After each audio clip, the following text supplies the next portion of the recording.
I really like this Masters hat, but it kind of looks goofy. It looks like it's a bit too flat. Okay, we're live. What's going on, everyone? It's Adam Craig with Grandstand Golf. This is our live DFS show for the Valero Texas Open. I'm trying to figure out my Masters hat. I feel like it's that kind of cap, you get off a bike ride and you throw the dad cap on. I don't know, but Yeah, it's I'm got trying that, to or figure it like out. the runner's cap, the like super flat. Like, is it Yeah. mesh? Is it mostly mesh? Because that would be definitely a runner's cap. No, I just can put on a painting suit, throw on this cap, and I'm a caddy.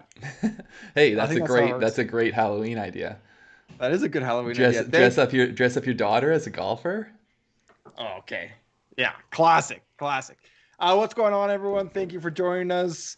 Ratel, Steven, Robert, Miami, Mike. Yeah, if it's your first time in this channel, hit that thumbs up, subscribe to the channel. We're going to go through the entire Valero Texas Open using our DraftKings on our website here. And I don't know, maybe talk Masters. I don't know. I feel Yeah, like I that's where my mean, head's at a little I was bit. gonna say it's hard because we're starting to produce content for the Masters, and so I've just been spending so many hours over the last few days researching things about the Masters, and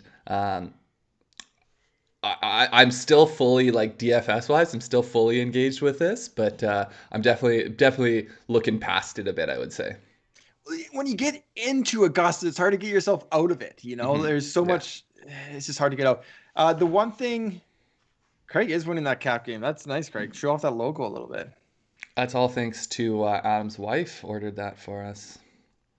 Possible preview for merch down the road. We'll Yeah. see. No, but Valero. So, what's the red wine? It is actually, I live about 100 meters from a winery, and this is a Pinot Noir from a Oh, that's a place. good winery. It's a very nice Parallel. winery. So we are part of the club there. So we get 6 bottles. I think we get like 24 bottles a year or something ridiculous. So basically, I need to keep up the pace.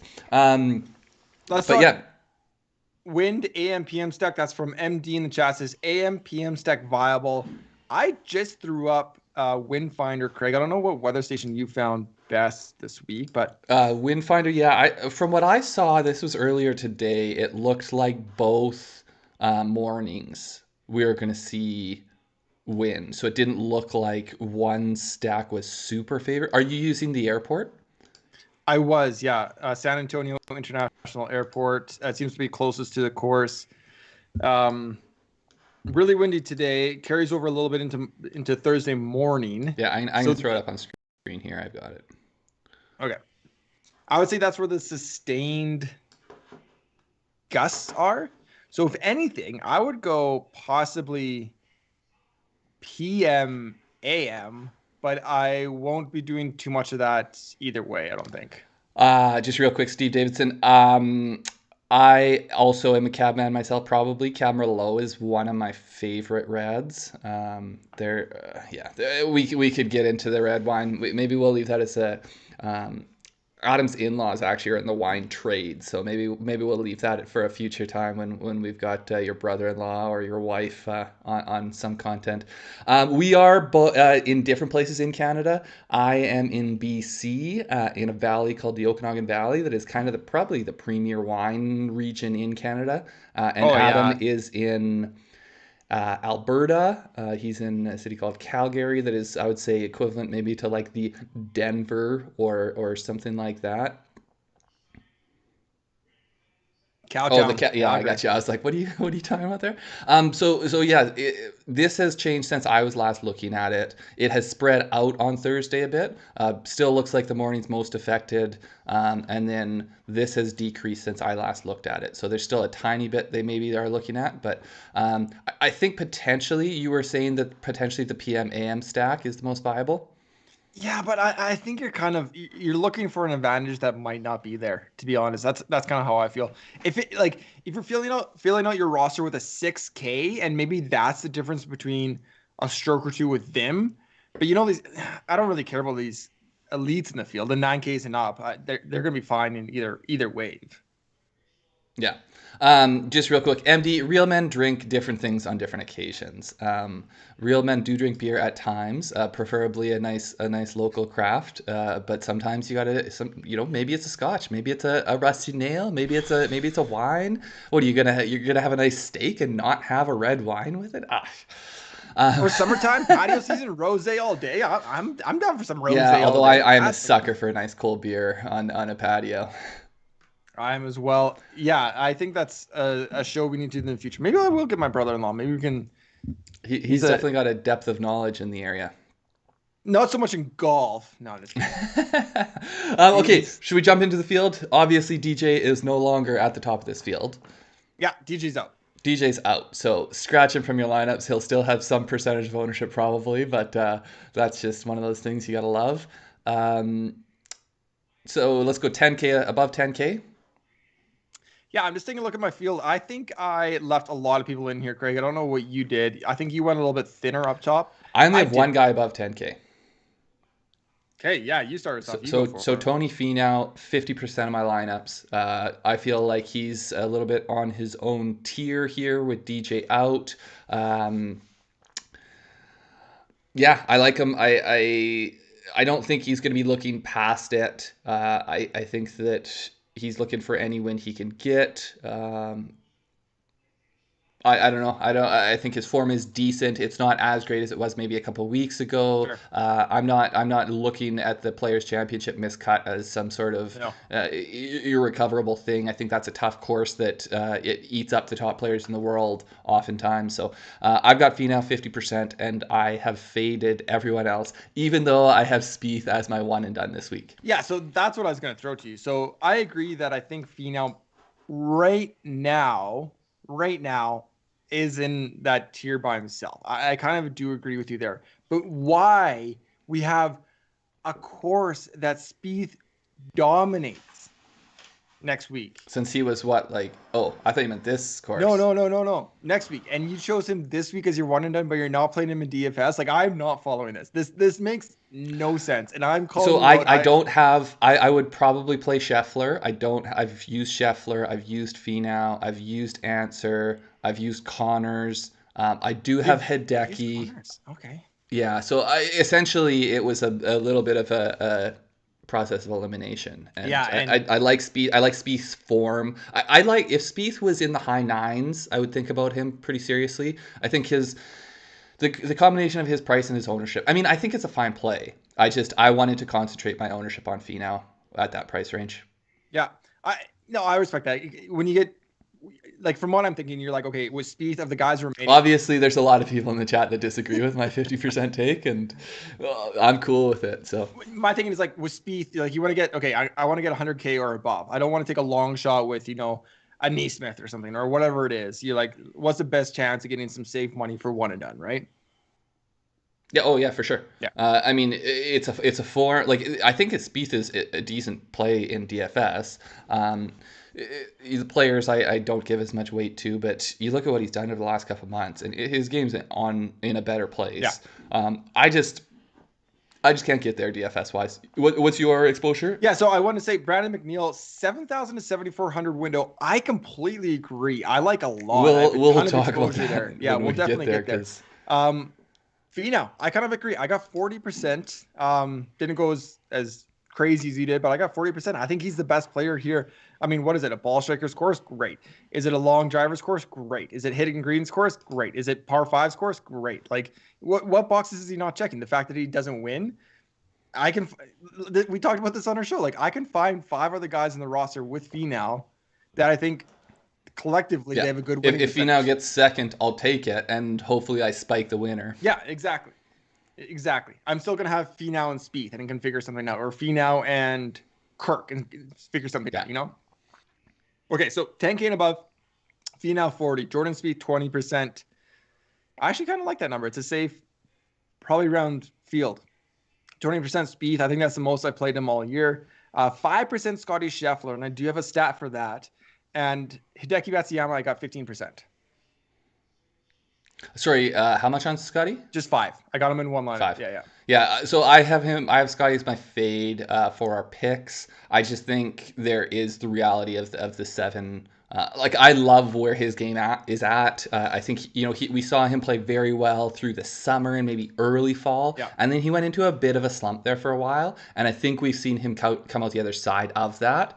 But it's more just to me the what is it, 7 rounds in 4 days? Or in 5 days, I guess. It's a lot of golf. Yeah. I think that he has to have one eye looking past this to the Masters and kind of be, as much as he's showing up this week, he's playing this week. You have to think he's sort of managing his workload, his practice load, his prep, all that kind of stuff. Yeah. I would think that he is managing his rest as well as everything. Yeah. So Hideki. So before you move on, I was just doing some research before we went live about players that have played the tournament directly after the Dell, after getting into the top 4. So they still played all the rounds, right? So going back 2019, we had Cooch. He went T7 at the Valero. Still pretty up there in age in 2019, Cooch. Yeah. Usays in 2016. There's only 3 examples. Usays in 2016 was second at the Dell match play and then missed the cut at Houston and actually went T15 at the Masters. And then T15? T15. Rafa Carballo, third at the Dell in 2016 and then fourth at Houston. So in 2 of the 3, I only have 3 examples, which is interesting because we have 2 guys this year. 3 examples, 2 of them top 10. Yep. Yeah. I mean, we're also looking at people who have made the final. So there is, Form. They are playing good golf. There's form. Yeah. There's recent form comes into play. So yeah, that's just kind of the counter argument, backing that up. Will he be tired with kind of the limited data sample that I could pull? But yeah, again, there are examples of it not being the case, that people have played the full, people who aren't, 24 years old or something. Cool. Yeah. But I also think, me and Myron are on the same page. We think he's going to be gassed. So I think his ownership might be a little bit depressed from people who are staying away from him because they think he might be gassed. So I think that's another good argument to play him. Yeah. I didn't get there myself. I faded all these guys up here besides Finau. Hideki, real quick, Justin Woods, Raptel John. I love those. Love those bold calls. Throw them in here. If you hit, I mean, we're going to give you props in whatever show comes up next. We'll make sure we give you props for calls like that. What's that? Putnam. I promise. Putnam. Oh, so I saw that one. I was gonna wait on that the Putnam call because I had to think more about Putnam this week than I have in a long time. Okay. But yeah. Anyways, Hideki, striker. I got 15%. That'll probably be around where he's at. Not too concerned about it. Yeah, I'm having a hard time with Hideki right now. I thought about him quite seriously for my one and done. It's just tough to know with a guy like him whether he is sort of where he's going to be until we have our one and done we started for the 2020-21 season. Yeah. So we're into the last maybe 6 months of it. Are we going to get Hideki into a better form, or should I just pull the trigger on him in a weak field like this? I don't know. I want to see him get a little bit of bounce back here, but I'm starting to lose a bit of faith. He's one of my boys. But it's also the tournament where the people that are in it, it's so funny. If they win, their Masters ownership will go crazy. And I think about Finau, Hideki, Jordan. If any of those guys win, their Masters ownership is going to go. If Spieth wins his out of control. Yeah. People are if we're getting informed Hideki, people are yeah, he's winning the Masters. Same with Finau. Same with Spieth. Yeah. Okay. Now we get into. I got tons of guys in the 9K range. Let's hear it. So 90. So I guess we only got 90. I think we can do the whole range here. There's 6 or 7 guys. I've got Answer, Connors, Palmer. Wait, do I have all of them? Answer, Connors, Palmer, Tringali, Hoffman. I have no Steele and no Cooch. Answer, Connors, Palmer, Tringali, Hoffman, Steele. Is that all of them? You don't have Kuchar as well. I don't have Kuchar. There we go. I don't have Kuchar. So Answer, to me, Answer was probably the one that felt a little bit overpriced.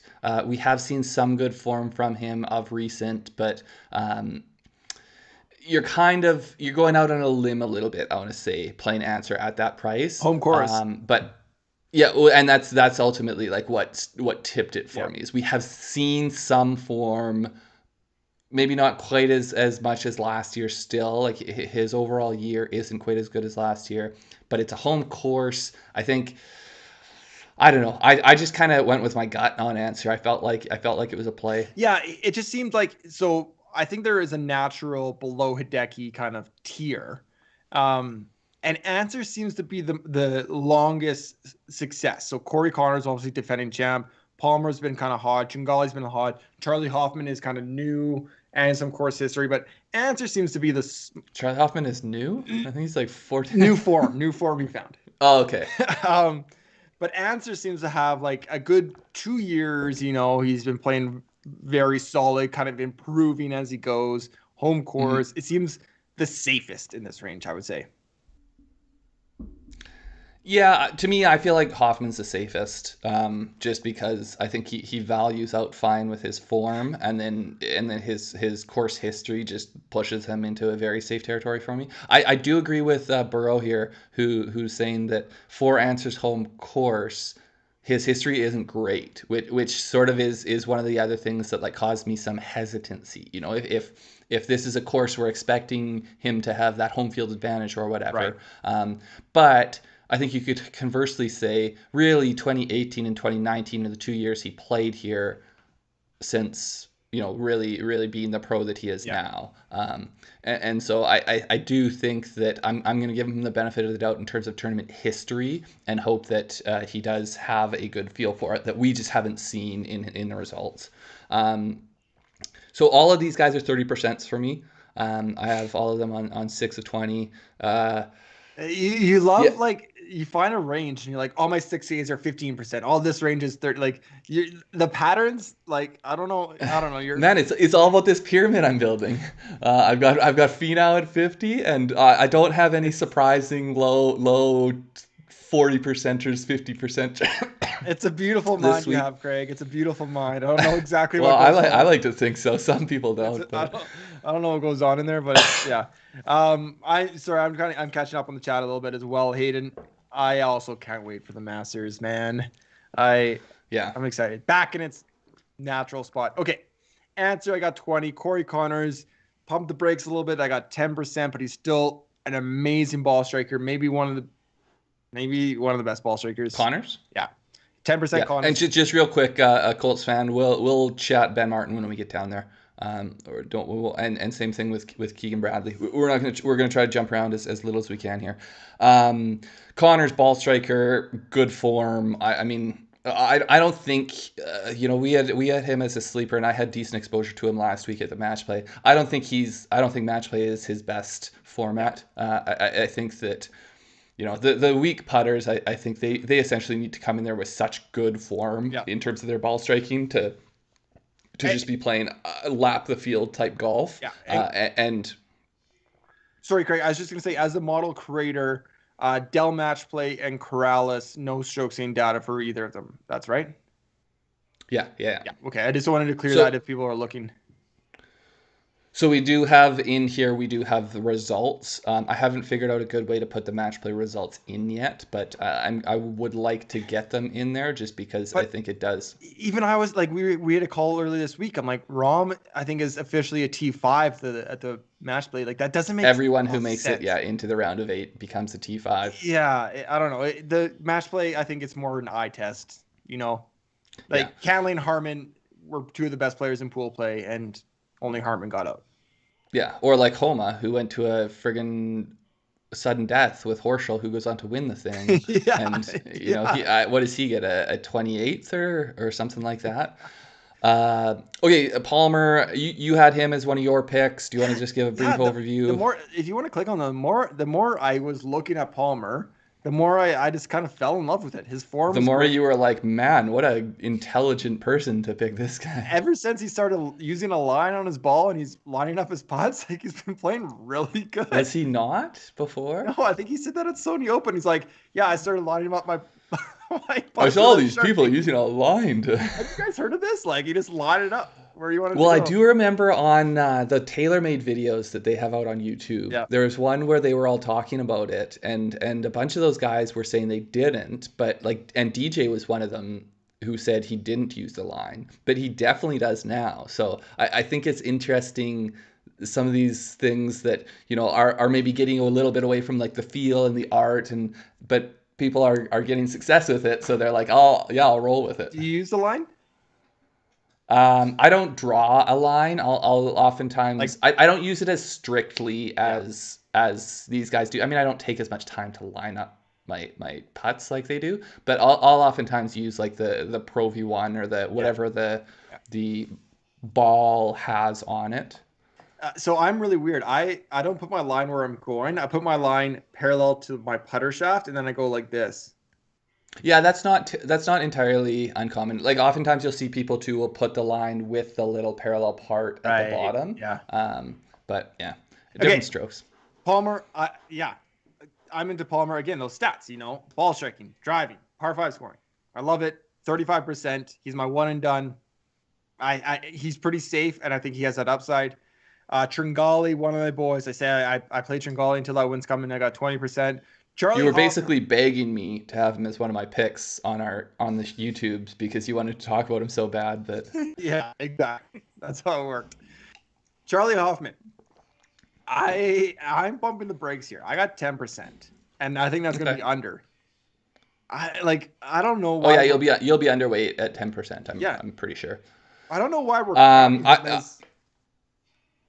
so it's just, to me, he's got a great course history. You know, we spoke about that on a preview show. His form is good. He's having the best year he's had in years. His approach stats are really good. Not looking at that, his approach stats are fantastic lately. Yeah, and really, like, if it wasn't for Sunday, he would have had another really good result last A week. top So 15, a top 10.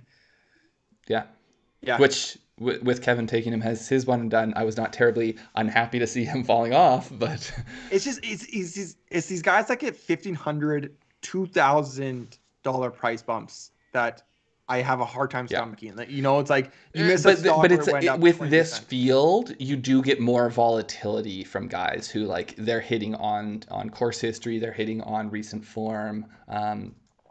But yeah, I hear what you mean. It seems like he's fairly expensive. Brendan Steele. So I don't have him, but I think he's a fine play. Yeah, I kind of Explain. I liked it. I went 15%. I think he's possibly a good pivot in this area from Hoffman. Again, no, I'm not overexposed. I got He had 15%. very high ownership. Was it Honda? That I think it was Honda. He had very high ownership. I don't recall. If he did, then a lot of people did well then. That's probably why all my tickets did poorly, because I didn't have him. Yeah. Yeah, the Tyler Bond bringing it up, the Callaway Triple Track. I have not played with those balls yet. Oh, that's the red and blue, right? Yeah. Is it blue and red or red and blue? Regardless, but yes, it has both of those colors. I don't know which the two and which is the one, but I think I think it's Odyssey that Callaway owns. They have putters where you have the lines matched up on your putter and on your ball, which I mean, I think I'd have to try it. It seems like it's a little bit too rigid for me. Like sometimes I put it out on the toe a bit because it's a downhill putt that totally. so if I had those lines and I had to match up those lines and they weren't matched up, I might struggle. Yellow Pro V1. I don't know if I've seen many of those. How do you feel about those soccer ball style balls that Ricky and Matt Wolf And like use? Matthew Wolf, I'm fine with it. I don't know. I don't know if I could play one. I haven't played one yet, but Hey Zach, thank you for joining us. Welcome from Oregon. I feel like I've been there as a youngster, but I haven't in my memory. I You have could been tell me. to Portland. I don't think you've been to. I don't know. I mean, We you're grew an up. adult. We grew up around Vancouver, so I assume. Yeah, that, we grew up close to Vancouver. We may have gone down there in your lifetime. We went a lot before you were around. We basically made trips down there all the time. Anyways, I feel like we're losing momentum here. Yeah. Brendan Steele, I faded him. You're playing him. I think it's a fine play either way. Yeah, Cooch, we're both fading. Yeah. Let's rip off some high eights here. 8,500. What does that take us to? So this is where I feel like I've ton through the nines and the high eights. Siwoo Kim, Cam Davis, Alonto Griffin, Kirk, and Zach Johnson. The only one who's a fade for me is Siwoo Kim. Oh, yeah. So I am too, but when I went back and looked, so I made most of my lineups Tuesday morning. I had stuff to do today. I went back to look. I'm like, how do I have 0% Siwoo Kim? I couldn't believe it. I don't know. I was ready to go back to Siwoo for the first time since the Amex. People have talked about this as a good course, comparison. I have zero Siwoo Kim, but I'm kind of regretting that, to be honest. Yeah, so I have 30% on all those other guys except Zach Johnson's at 25%. I kind of feel like 30% on Cam Davis is a lot. So I'm not going to change it at this point. I'm going to roll with it, but it feels like if I was doing it again from scratch, I probably would keep Siwoo in there and just cuz Cam Davis is so volatile. Yeah. Cam Davis, 25%. Lanto Griffin, 15%. Chris Kirk, 25%. Zach Johnson, 0%. I'm surprised. So tell me about Zach Johnson. Why are you so high on Zach Johnson? Man, he's just got really good form. Ha- Top 5 last time he was here, top 10 last time he teed it up. He hasn't missed a cut since the PGA Championship still. Yeah, I think there's a lot of things about Zach Johnson's game right now. I mean, obviously a lot of these are not great finishes, but he seems to be sneaking out top 10s there every once in a while. So this is when I start to fall off my 30% tier. He's at 25, but yeah, I don't have a ton of guys. I have 3 guys between 8,500 and 7,500, and so Interesting. I had to. Zach Johnson kind of was one guy that made lineups work price rise because I would have to Yeah. just fiddle with things a bit. Yeah. So Robert said ZJ is 12 for 12. Ray pointed out for Steele, he was 18% in lineups for the Honda. Um, yeah. And Cole, I agree. I felt as I was putting Lanto in lineups, I really like. I don't know what it is. I just have a good feeling about him this week.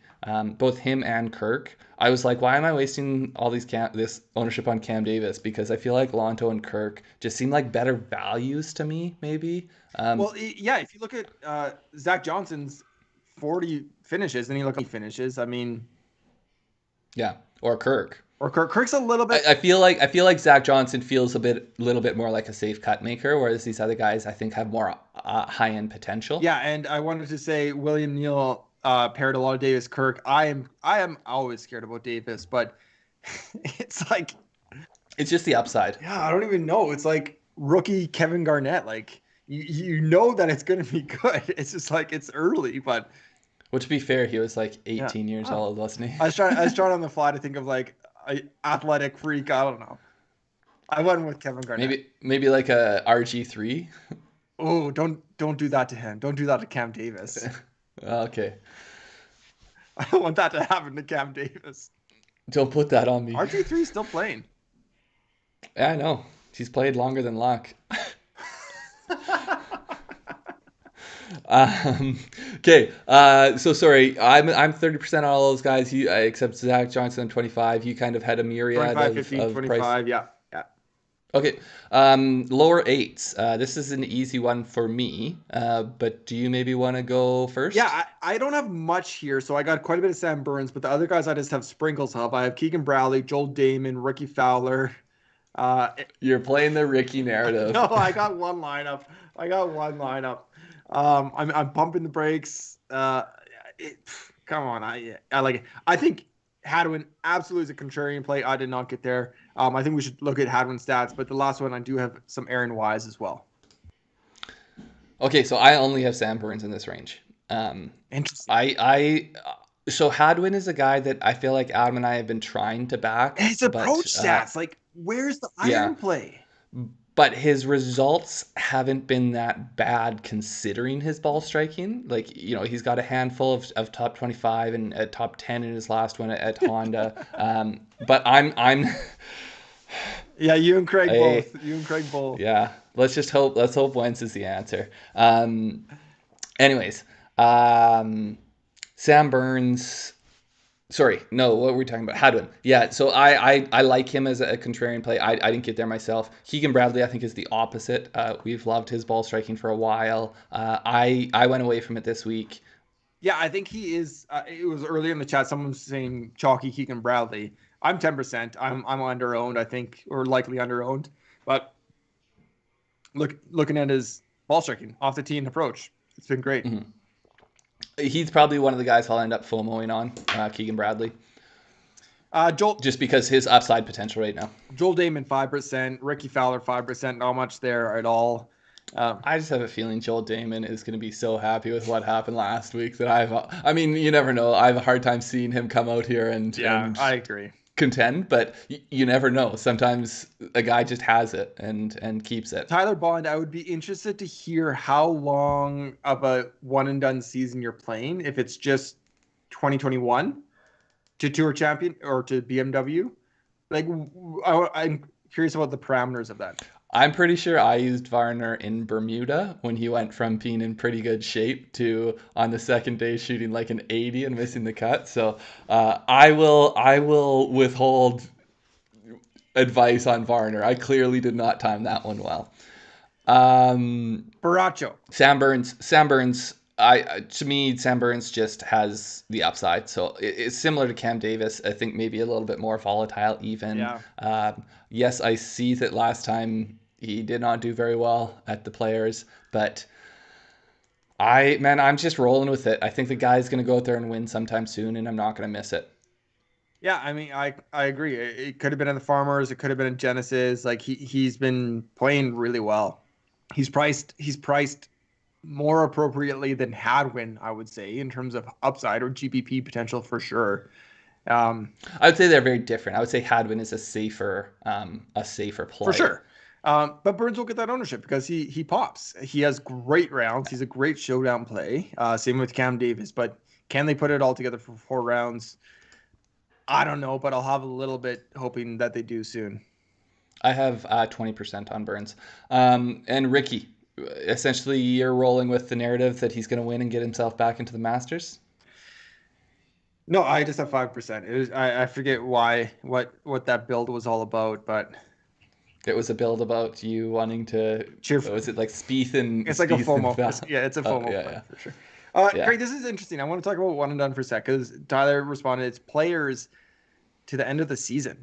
So that's about 25 tournaments. I probably wouldn't be playing HV3. I think it'll be a good separation pick, but. I would take the top 30 players in the world. Just go to official golf ranking, copy paste that, assign a couple tournaments you want to. I want to play this person here. I want to play Webb at Wyndham. I want to play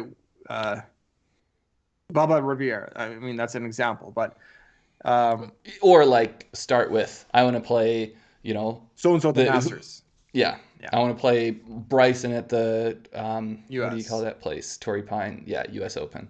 I want to play Rory at Sea Island. I want to, start with maybe the biggest ones and then work your way down. But I would feel like if you're playing players to the end of August as the end of the season, I would have a hard time looking past kind of the top 5 guys in this field. But you get the contrarian play. But if you have a good feeling on Varner, yes, completely. How many entries there are, that's for sure, Bodie. I was talking about, I told Craig in February, I'm playing Sergio at the Players. His record is great. He's been hitting the ball well. And then I got scared. And I forget who I played, but I think Cantlay. I played Cantlay and he missed the cut. So I wasted my Cantlay pick. My gut call with Sergio did well. So if you've conviction for HV3, do it. But what you're saying too, what is the size of it? Because we're playing essentially, we've got me and Adam and Kevin, and so you really there's some game theory of I know both of them can't play this guy, so I'm gonna play him. But we have to worry less about kind of getting out there. But if you're playing in 100 person or multi-100 person pool, then that's a totally different case. Yeah. And if it's one of these ones where there's a big prize money for the person who gets top, you make a weird pick and it turns out all of a sudden you're at the top of the heap. Yeah. So there's a lot of things to think about. Okay, we're past 8Ks. Yep, That was kind I of think so. Harold Varner talk as well. I mean, if you want to talk about him, he was on the pick show. One of my picks. I got 25% of him. I'm 20% on HV3. I like him this week. Yeah, I like him. Again, it is. I mean, this is kind of a weaker field. Everything's a little bit scary. All these guys now, we're getting into the range where all these guys have a reason not to play them, but you have to find two, three, four reasons to play them. And Harold Varner has that. He has course history.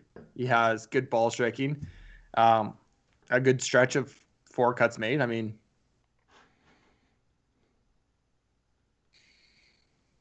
Yeah, no, I like HV3 as DFS play. Tyler's just saying there's 500 yeah, people in it, so it is one of those situations, and I think that's where don't feel like you need to win it at one point, but like you are gonna have to find contrarian plays yeah, at for sure.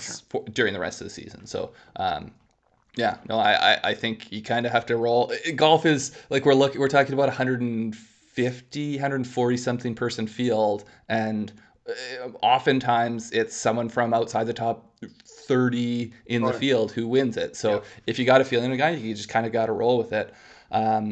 So on that note, I actually played Ryan Moore this week, So did I, but who I don't feel good about it. I do, purely based on course history. I mean, the guy we don't have a ton on him, especially a ton of good play on him of recent, but I'm rolling with it. I have just 15%. We're starting to get now down into my next range, but HB3 and Ryan Moore are the only guys I have above 75K in the 700s here. Okay, so yeah, Ryan Moore. Including Andrew Putnam, who I spent longer thinking about whether or not I was going to play him than I feel like I needed to. Um, Fair. Yeah. I'm interested to hear that take. Quickly before we get to Putnam, Putnam is 7,600. yeah. I got a couple guys here. So Christian Gold said, I like Grace this week. I kind of agree. I got 15% Grace. He does seem to be getting a little bit of chatter though. So I wouldn't be surprised. I'm not sure where his ownership is projecting out. But I wouldn't be surprised if he is kind of a popular guy besides HV3 in this range, 7,500. He's more popular than Woodland or Putnam or Wallace or Munoz. That He's wouldn't got a surprise me. really good course history, He does. and his form is Playing good. So well, I don't have him, but I think it's a good play. hits the ball well, low And apex. and CH3 was another one that I almost left in there, but ultimately pulled. Yeah, I I mean he's got decent form. Sorry, you do have So him? yeah, first off, I don't know if I said this off the top. I got a bigger player pool than usual. Trying a couple of different things. I got CH3 in one. I also got Gary Woodland in one lineup. Um, again, I'm fine with that losing. Yeah, so I have a larger pool than I typically do as well. I have 31 players, but what I really have I have 13 players above 7,500, and then I have obviously whatever 18 Yeah. players. That's some quick good math on live TV. Um, uh, 18 guys, and so I have spread out like all those guys are at kind of 10 or 15%, with a few exceptions that went up to 20 on guys I really like below 75. Yeah, I like the Grace over HV3. Rat Tail John, you had the very first comment in here. You said Harold Varner, the best play at 7,900. I mean, it's kind. Yeah, there's love there, but he will be the highest owned, I think. This was probably a pretty good area to go contrarian if you wanted to. But Sorry, I missed what you were talking about, but I was just looking at Burrow's comment here. So Putnam, putting plus scrambling. I agree, but these are large greens. So if it's if he can kind of green in regulation to large greens and then turn it into a putting contest on large greens, then you could argue that that's a way for a guy who is not as much of a ball striker but a really good putter to compete yeah, at a course like this. I just man, the guy is doing so well right now. I just have a hard time. I think this is sort of what you're talking about with the Hoffman, with the price rising. Like we were getting Andrew Putnam at 63, yeah, at like very very low, and I just couldn't quite justify playing him over people in the area and whatnot. If he had been 71, maybe 7,000 somewhere around there, I'm splitting hairs, but ultimately I cut him. Yeah, I think as a Um, rule of thumb, if you think in your head that DFS, DraftKings, FanDuel pricing reacts quicker than actual golf performance, that's how you get to plays like Joel Damon last week. mhm. Well, yeah, there's I think there's two different main types. There's the people who their long-term form is better than their price. They've been falling, falling, falling, and then you get them on the turnaround. Or there's the guys who are rising, and you're like, I'm high on this Yeah, guy, higher than the general public and what the price is yeah. right now. Um, nice to see you, Barry. I feel like this would be a good week after a few weeks off to come back and win some money. Then it just seems to make sense to me. Anyone else you have above 75 here? Yeah, I got Benny Ann. I also picked Benny Ann as my sleeper because I'm mostly DFS, but I feel like if we get a good Benny Ann, he Mhm. of people in this price range, and I think he was like 110 to 1. Uh, he wouldn't surprise me if he's in contention. If he could, He is much more yeah, volatile than most yeah, people. You don't know what you're gonna get, but when he's good, he can really pop. totally. So yeah, I got 15% Benny Ann. That feels enough that I'm not overexposed, but I feel like if he has a good ball striking week, I do feel like it is a better fit for him, and he has played twice, one top 10. I think it was a seventh. So yeah, Yeah, there Munoz. Did you look at I Munoz at didn't. all? No. I he was a later cut for me as well. I just it looks like driving distance is not a great thing. The things he does well, I don't know if they're the best. I Yeah. don't love the form. Like I feel like I really like Munoz as a player, but I'm gonna wait until it's making a bit more sense. Yeah. He is. I want to say he was also a North Texas Yeah, that's right. alumni, so there's maybe some comfort level on the course. So we're going past Benny Ann. We're going past EVR. I'm guessing it's fade. Phil Mickelson on the fade. We've had some talk about Vegas, but Craig, I'm guessing you didn't get there yourself. No, I he's in good form. It just feels to me similar to Putnam. I feel like the price has risen a bit more than I like him. Obviously, the results deserve that the price has gone up, but I think it's um, I think it's just kind of the reality of a guy like Vegas. He Yeah. he does do well in some weeks. I'm not quite. It's not quite something I'm relying on. So I also John Ha was one of my sleepers. I'm high on him. So I also faded Sam Ryder, who someone has brought up here, who has looked good recently as well. And I just didn't get there. Oh yeah, he's got two top tens, Yeah. So second at uh, Corrales. Tom M.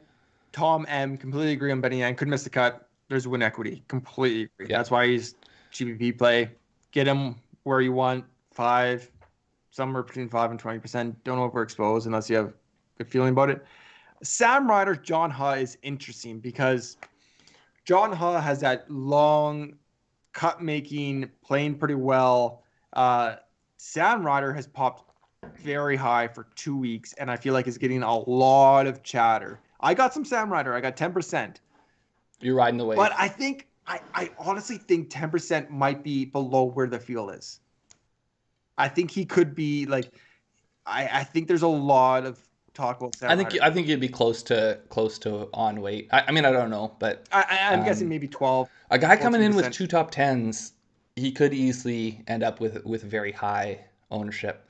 Um, yes, see, I'm kind of on the same page as Christian I Cole here. Me too. Me too. That like I kind of agree. I kind of feel like it's just a bit of a statistical anomaly that he's had such good weeks back to back, but I can't, that's just sort of a gut feeling. I think that if you kind of feel like there's good form there, you look a little bit more and you think there's something repeatable about it, then play him. Yeah, I mean, But I think when you look at the model and you click on Sam Ryder, like if you look at the annual strokes gain as like a heat map, and you don't see any bright green, so he hasn't been great at anything over his career. He's approach, I would say, is a strength. It is a strength.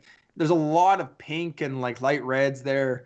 Even his strokes in total in 2021 is below. Um, compared to I don't even But know. see, that's because he had a really bad fall. So like if he has gotten through that and is playing better. Like really, his short game looked like it was horrible through the fall. So, I think you can make narratives that he's a good approach player. He's hitting the ball very well. Like we don't have strokes gain stats, but Yeah. assuming he's hitting the ball very well and he's not losing where it is maybe more his weakness. Yeah. Um, No, I didn't get there myself, but no, I I'm there, think and it's I'm there. I easy got to 10. craft the narrative. I got 10%, but I'm just saying, beware the chalky, like just recent form, low 7Ks guy.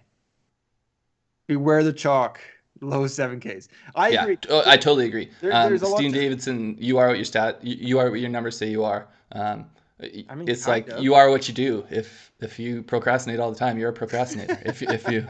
If you top 10 all the time, then you're a top 10 player, and you should be in my lineups at 7,400. Barry, I kind of completely agree. Not much in the mid K range. That's why I kind of centered on Ha and Do below. you just want to maybe rattle off how many plays do you have in the low sevens here? Oh God. What's low sevens? Under 74? Like from here down, Where are you? Uh, we're at 74. oh, from Ha down. I have 10. Okay, so maybe let's go a little bit quicker here. Do you want to tell me your 10? Okay, I got John Haas, Sam Ryder, Doug Gim, K.H. Lee, Matthew Neesmith, Chase Seifert, Harry Higgs, Martin Laird, Henrik Norlander, and a little bit of Cameron Champ. Okay, so we actually have some similar, some different. So I have Denny McCarthy, Doug Gim, Sepp Straka, Patton Kazire, Okay. Bernd Weisberger, Brent Wiesberger. Okay. Matthew Neesmith, Seifert, I don't really know. Harry Higgs. I skipped Norlander, and then I have Hoagie, and I went Bryce Garnett as well. Interesting. Okay, let's. Okay, Denny McCarthy. What's up there? Good form. Man, the guy, if he can just be a neutral tee to green player, his putter is so good and good and on form. Well, yeah, look at the approach stats. The stats don't lie. Yeah, but No, like I mean annual. I know, but that's what I mean. So like oftentimes we talk about these guys who are great ball strikers, and we're just like, if he can just putt even this week, like this guy is a lights out putter, and he's putting lights out. So all he has to, like, if he has another week like Honda, obviously, where he actually gained tee to green, it's just, to me, he's so good at one thing that it gives him an upside. Gim, we've spoken at Lake about Gim. I don't know I if do agree. Baracho says Gim Chalk. Yeah, Not I'm sure cool who. with it. I'm Oh, cool with. Kazire. Yeah, I think Gim will be chalky. I think his price quickly is elastic back down. And people, I don't know. Yeah, I think he'll be Sorry, high. we're talking Patton Kazire. No, sorry. I think Gim will be high low. I think he will be pretty Yeah, chalky. sorry, but Burrow is making the case that Kazire could be a good pivot off of Gim. See, I knew PY would show up just as Gim talk was happening. I absolutely knew. Classic.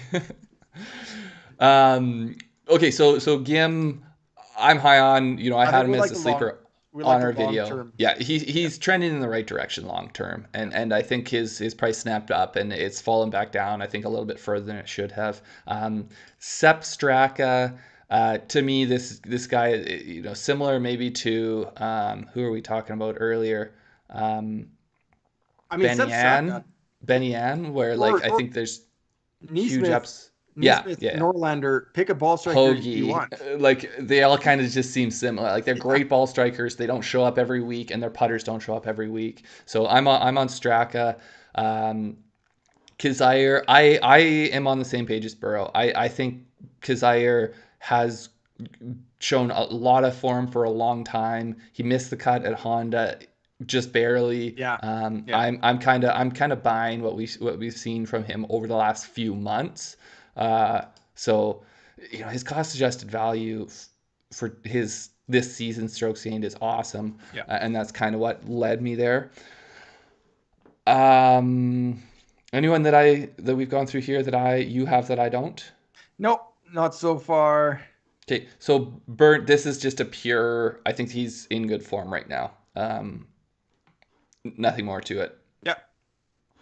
And also, just he has upside. We haven't seen. It's a little bit like, I think this guy. There's a bit of mystery here. I don't think he's going to be highly owned. I think it's a little bit sneaky. Well, I mean, it's a little bit like Perez last week. If you look at Perez, his world golfing rank and his how he's been playing compared to his salary, and he's the second one in his group. Yeah, like look at his official world golf ranking compared to the guys around him. Yeah, well, and that's just, to me, he's a guy that can pop. He's a guy that can get high finishes. Sorry, you have Cage Lee. If you want to explain that one, I'm gonna look at the chat here for a sec. Just throw up his name so I can click on his name there. I only got 10%. I don't have a ton of Cage Lee, but good off the tee, decent approach. It's 10%. It's kind of a flyer. It is kind of a pivot off Neesmith off game for me. Yeah, we saw what we saw from him at Waste Management. I don't understand how we saw that from him that week, and his other form is been like it is, because he looks so good that week. Just real quick, Matthew Zeman. I do not have a few of those guys in my pool, but I think unless Adam might not have Chappell, but I would say the rest. Chappell for me. Yeah, he has a good course history, but I don't think either of us are on Chappell. But that probably means he's going to win the tournament. So, okay, but KH, both of us are on Neesmith. Yeah, again, ball strike. And is it Seifert or Seifert, or do you know? I think it's Seifert, but Seifert just has really good recent form, I think. Yeah, and his approach stats are great. I actually got 20% there. I mean, I'm 25% Neesmith, 20% Seifert, and I don't have anyone 20% or higher below them. So that's it kind of falls off a little bit after there. Yeah, so I'm 20 on Ha and Gim, and then everyone else is. Most people are 10, and there's a few 15s, just as I was, making lineups and kicking them around. Higgs, I am on. You are not, or you are? No, I got Higgs. Yeah, okay. I got 50% Higgs. Couple recent results are decent, so maybe we see him pop. Norlander. I got 10% Laird. Okay. It is what it is. I got 10% Laird. Nothing more to it. I don't really feel like I need to defend myself.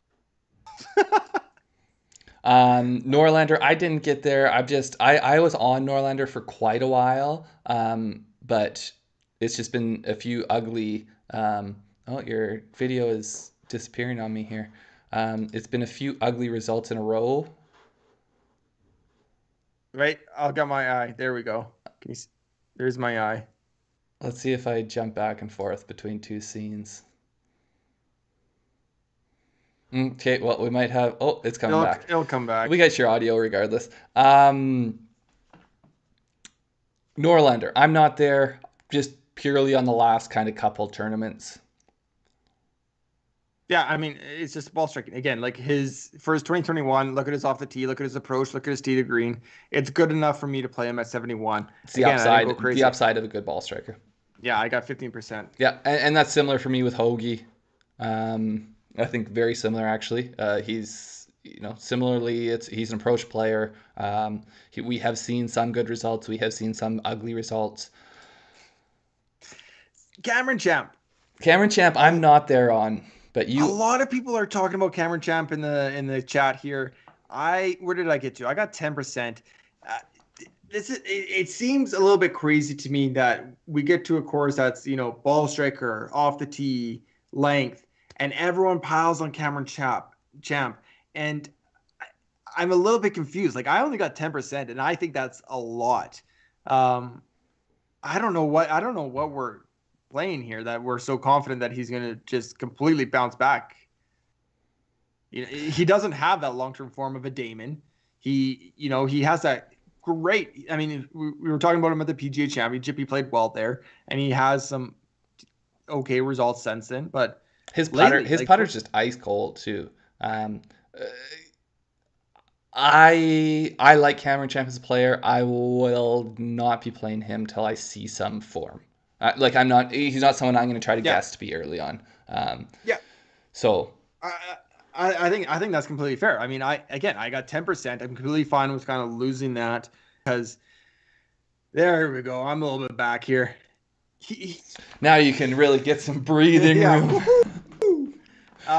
He we know he has talent. I am bullish long term, but it's been bad. Like it has been bad. And consistently bad. Yeah. So I think Bryce Garnett is my sneaky play of the week. Yeah, let's hear it. I didn't This guy expect you. is he is the future Andrew Putnam. It's going to be back-to-back top tens here. I don't know why, man. He just seems to be popping. I really don't have a ton of rationale. I like his recent form. It's not just a single tournament. It's 3 of the last 4. Even the players, he was a positive. Like he just barely missed at the players. So he's someone, I think this might be the first time, at least outside of Showdown, maybe I like it. that he's made rosters for me. So we'll see whether it works out. I like it. Yeah, I think he'll be sub 5% owned if I had to guess. Okay, so I do actually have more in the 6Ks than usual. I got 5.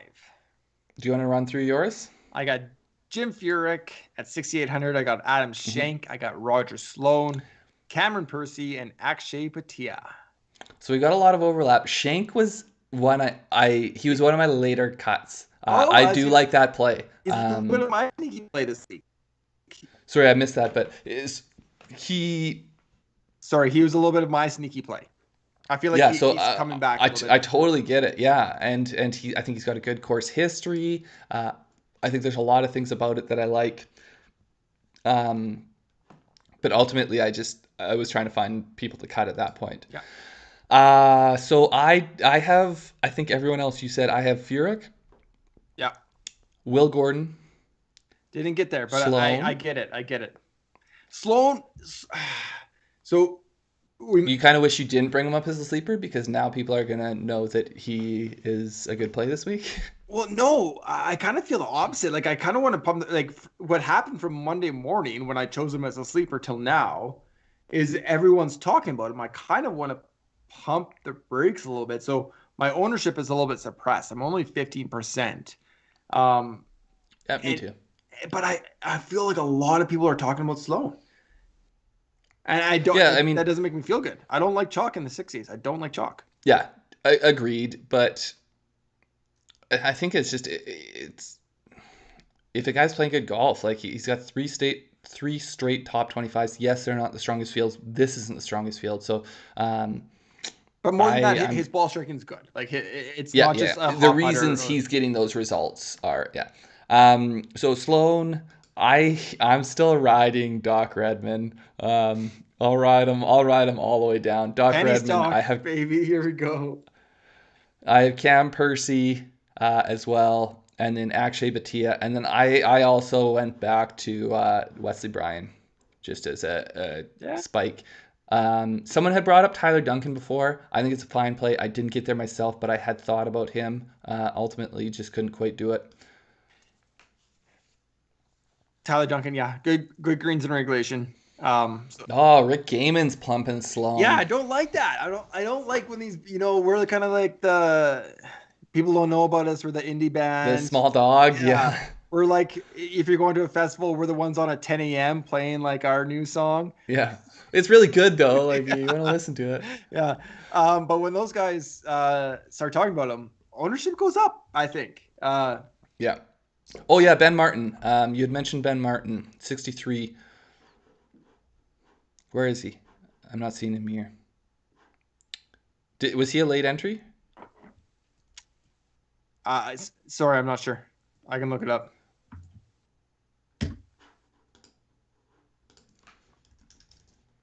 Oh, no, I got him here. 66, sorry.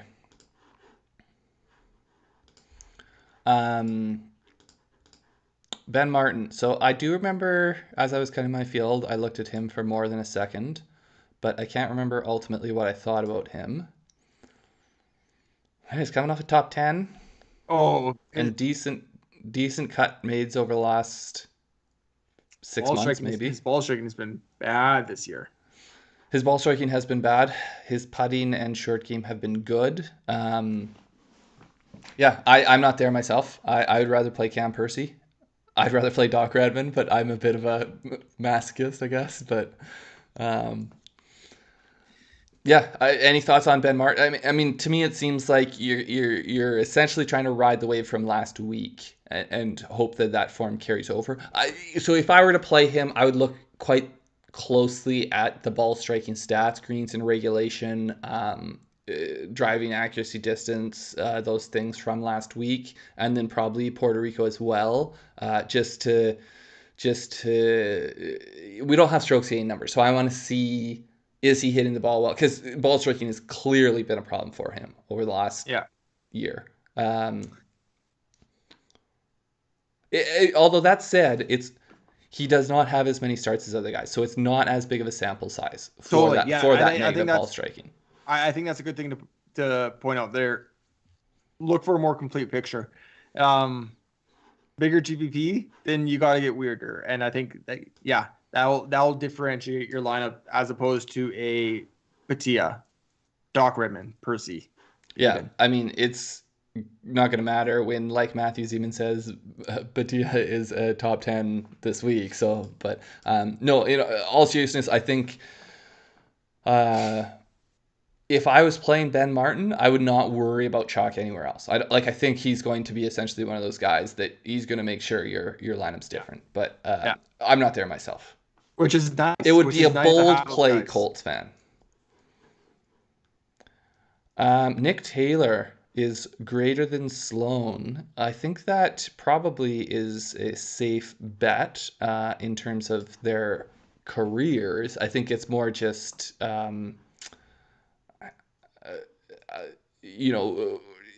if Nick Taylor had 3 straight top 25s, then I think he would be moving up the price list a lot more. Like we're kind of talking about Sloan at his high tide and Taylor at more of a just kind of ebbing and flowing as he does. But yes, I think Nick Taylor typically is a better player than Sloan.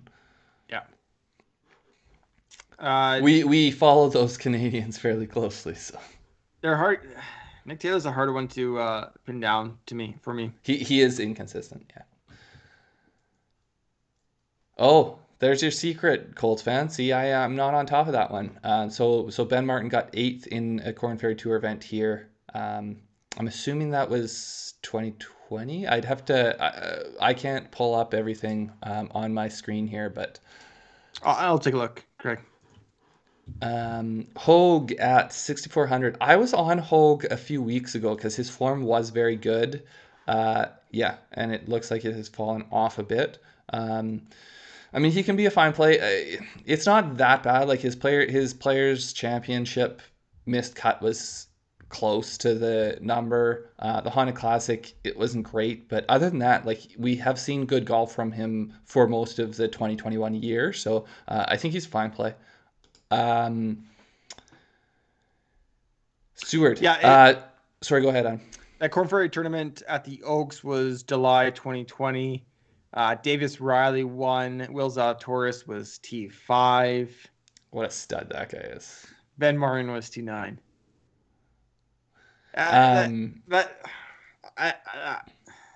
Yeah. It's not enough that's going to put you over the edge. Yeah. That's what my uhs and uhs were saying. Thank you for putting that. I was just interpreting that for someone who knows you and Brian Stewart. I have he is someone who has typically the model likes. I have not been on him for a while just because I did get burned by him for a little while. So I'm not there myself. I don't think we've seen great form from him for a little while, but the Corn Ferry does say at the Oaks, so I'm pretty sure it was at the Oaks course here. But I'll double check that. I'll try to go to another source here.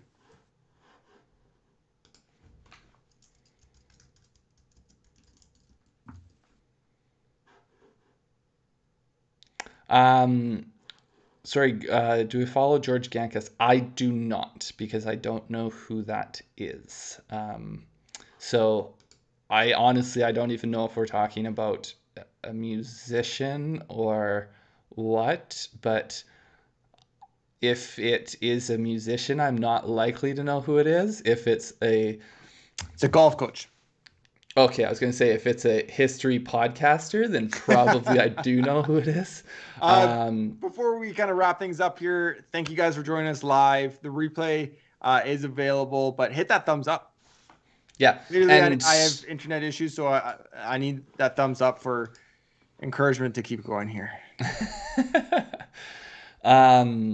No, I'd be curious to know more about Gankas. Gankas. I don't know. Yeah, don't know anything about him. Bull Hostler is someone young guy. I have, I played him a few times. I've been disappointed in the results. Burgoon is someone I was looking at this week. I want to say he is somewhere in the high sixes, if I'm right, or am I wrong? 65. Burgoon's on a pretty good cut streak. He is someone that I have had a hard time figuring out because for quite a while the model has liked him more than I feel like I can explain. And then the other thing, I'm a huge fanboy of the guys at Data Golf because I just think that they do great stuff, and for much of 2020 they had been quite high on Burgoon and couldn't explain why, and so like I felt like at least it was vindication of like why I was feeling like but so I kept him out. I think he's a fine play though. I think he's a good cut maker play. Lashley is someone that I feel like, I feel like he's kind of like that band that like you didn't follow, and now that like they just seem to be like doing well, but like you just kind of want to continue not following them because you're kind of like being a stick in the mud about it. That's kind of how I feel about Lashley. I haven't been on Lashley, and so I don't feel like jumping on now. The only concern would be that his best performances have been backed up by a putter. Is that consistent? I don't know, but approach play has been more or less there. And I feel like that's a much better foundation. Yeah. No, sorry. I'm just reading Sir Levi here. Yeah. Michael Kim, I do remember Michael Kim, or I recognize the name. I kind of feel like he's still around. Isn't he as a borderline player? I'm gonna look up this Gankas guy. Clearly, he's someone that people know, and he has 300,000, close to 300,000 followers on Instagram. So he's clearly a well-known guy. Oh, Wolf too. I mean, I think I can speak for Craig and I. We don't know much about the golf instruction world. That's not. Our golf instruction was working on a maintenance crew and getting free golf, and so we would go without any practice and play a lot of golf instead of practicing golf, and it was very enjoyable. I did ask Dad how to hit a stinger a couple years back, and that's been doing me pretty well. I'm not gonna lie. Yeah, and it was at the same time you stopped hitting drivers. No, it was before that. I'm like, I got to get something low that punches through this prairie wind. Yeah. I was gonna say Michael Kim is someone. He's not Anthony Kim, but he's someone who's kind of a borderline play. Yeah, okay. I was gonna say he's someone I feel like I don't pay a lot of attention to. Anthony Kim, that would be a fun documentary to make. That is an interesting story. That is. Yeah. Do you buy the whole? I mean, insurance thing. Yeah. Is that true, or is that just? I think it's got to be true. Like, how are you still like he has medical exemptions that he can't, but if he plays, he loses his $8 million. But like at this point, he's not going to. But it was like within the years right afterwards that it was like, this doesn't make sense. Like, why isn't this guy playing? It doesn't make sense at all. He was so good. He was so young. There was so much potential there. So much potential. I mean, and so like everyone loved him. He was so marketable. He had 3 wins. I mean, he's only how old was that when he stopped playing? He's 35 now. He stopped playing. It's been 10 years, basically, I feel like. Yeah. Yeah, it's crazy. Anyways, let's wrap her up. We've got families to attend to. Nice to see everyone. Good luck this week. We have tons of master content coming out, so watch out for that. And we'll be on showdowns all week. Yeah, we'll see you guys in showdowns, and I'll brush up on my George Gankus information here. Maybe I'll see if he wants to give us some free lessons or something. All right, see you guys. Good luck.